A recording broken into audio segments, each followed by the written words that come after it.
Tanaman kopi bukan hanya tumbuhan yang tumbuh diam di tanah. Ia adalah sebuah ekosistem. Di tubuhnya, kehidupan tak pernah benar-benar sunyi. Semut-semut kecil bergerak seperti prajurit. Kutu putih menempel rapat, menghisap energi dari nadi daun. Di akarnya yang tersembunyi, nematoda merayap dalam senyap. Tapi tidak semua datang untuk merusak. Lebah hadir membawa kehidupan. Laba-laba menenun perlindungan di antara cabang.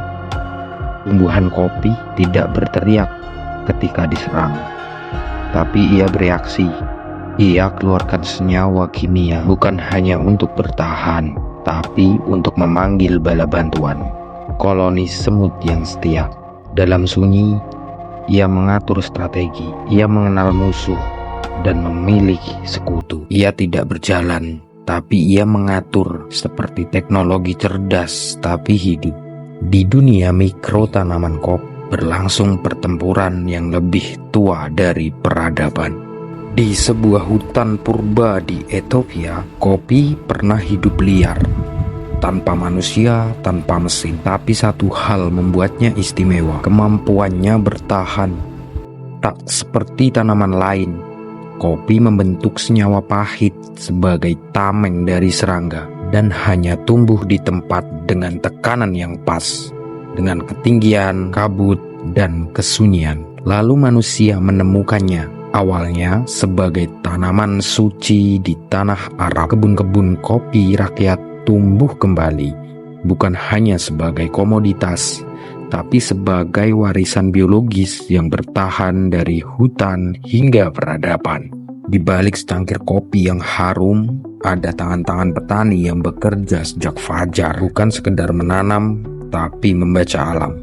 Mereka tahu kapan tanah mulai lelah, kapan hama muncul sebelum terlihat, dan kapan hujan tak lagi membawa air, tapi ancaman jamur yang tak kasat mata. Petani bukan hanya pelaksana budidaya, mereka ilmuwan tanpa gelar, mengandalkan pengalaman, insting, dan warisan pengetahuan yang diturunkan dari generasi ke generasi. Mereka merawat bukan hanya tanaman, tapi seluruh jaringan kehidupan di sekitarnya, dari mikroba tanah, serangga pengendali, hingga burung pemakan ulat.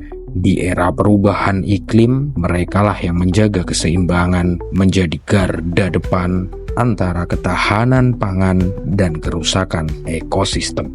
Kopi sebagai jembatan budaya dan identitas sosial. Di banyak desa, kopi bukan sekedar minuman. Ia adalah alasan orang berkumpul. Di pagi hari sebagai pembuka percakapan, di sore hari sebagai pengikat silaturahmi. Bahkan sebelum dunia mengenal kata networking, petani-petani kita sudah duduk melingkar, bertukar cerita, strategi, dan harapan. Semua dimulai dari seduhan kopi. Kopi menjadi medium sosial, menyimpan cerita tentang tanah, musim, dan tangan yang menanamnya. Setiap tegukan membawa rasa yang tak bisa dipalsukan. Asam tanah vulkanik, manis fermentasi alami, dan pahit getir perjuangan petani. Kopi adalah arsip rasa, dan setiap tangkirnya adalah dokumen hidup dari budaya, identitas, dan daya tahan masyarakatnya.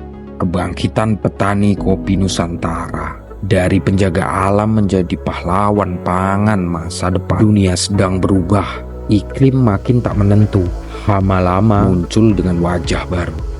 Harga global tak bisa ditebak, tapi justru di saat seperti ini, petani kopi Indonesia punya peran terbesar. Kita punya tanah yang kaya, kita punya varietas kopi yang langka, kita punya sistem tanam turun-menurun yang tak dimiliki industri manapun di dunia. Yang kita butuh bukan teknologi dari luar, tapi kepercayaan pada diri sendiri. Saat petani paham apa yang mereka tanam dan dunia paham bagaimana kita menanam, maka kopi Nusantara bukan cuma bisa bersaing, tapi bisa memimpin. inilah saatnya kita berhenti jadi halaman belakang dunia. Karena kopi Indonesia bukan produk, tapi warisan. Dan petani adalah penjaga peradaban rasa. Inilah cerita tentang kopi Nusantara. Bukan dari kafe mewah di kota besar, tapi dari akar yang menembus tanah Indo. Tentang makhluk hidup yang diam tapi bertahan. Tentang petani yang sunyi tapi jenius. Dan tentang kita yang perlahan mulai sadar bahwa kekayaan Nusantara tidak harus dicari jauh-jauh karena ia tumbuh di halaman sendiri. Channel ini tidak hanya bicara soal kopi, tapi tentang hidup, ekosistem, ilmu, dan harapan. Jika kamu ingin tahu bagaimana bumi bekerja diam-diam melalui tanaman-tanaman kecil, dan jika kamu percaya bahwa ilmu bisa datang dari ladang dan suara petani, maka Agrofix Origin adalah tempatmu pulang. Subscribe sekarang karena ini baru permulaan.